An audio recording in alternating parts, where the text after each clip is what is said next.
Ladies and gentlemen, TDF interrupts this broadcast to bring you shocking news.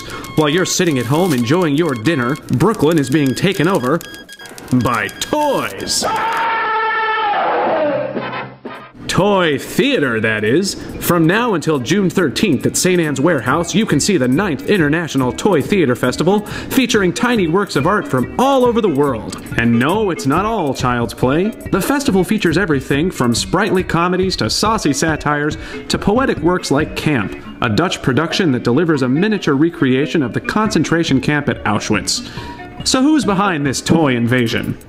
Why, it's a group of New York theater artists called Great Small Works. They're presenting their own toy theater shows in the festival, and they're hosting artists from around the world. Why look, it's Jenny Romaine and Stephen Kaplan, members of Great Small Works. Tell us, gang, what is toy theater? Well, toy theater is an archaic form of home entertainment before people had these electronic boxes that sat on a table in their living room. They had these cardboard boxes that sat on the living room, table in their living room, and they did performances with these flat cutout figures. They would sometimes mass produced, or sometimes they'd make them themselves, copied after the popular theater of the day. Artists would sit in the front rows of the theater and draw what they were seeing on the stage, and then they would produce these kits. You could buy a printed version of a toy theater, and it was penny plain and 2 pence colored.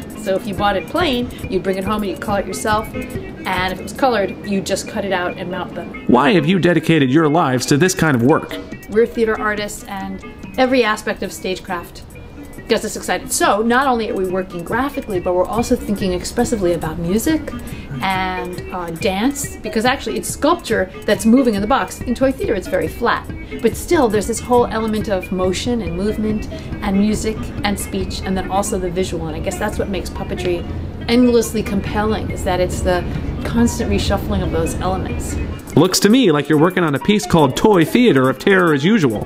What's it about? It's a photo montage newsreel. Just looking and realizing what the major themes of the news are now, because this is a very topical show. So there's this toxic ocean that's roiling out just below, you know, the coast of Louisiana, and there's tea parties going on all over. So we're using all these images of teacups and tea bags.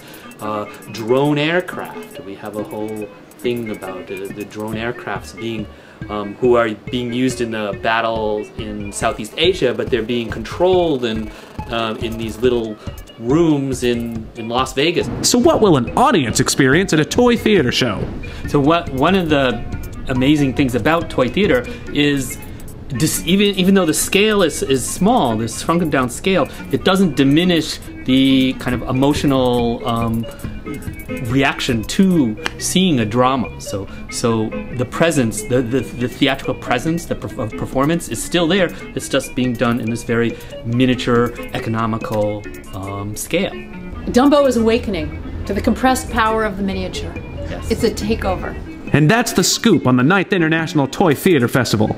Go back to your dinners, ladies and gentlemen, and remember, if there's a story about the theater, TDF's gonna get it. Just for you.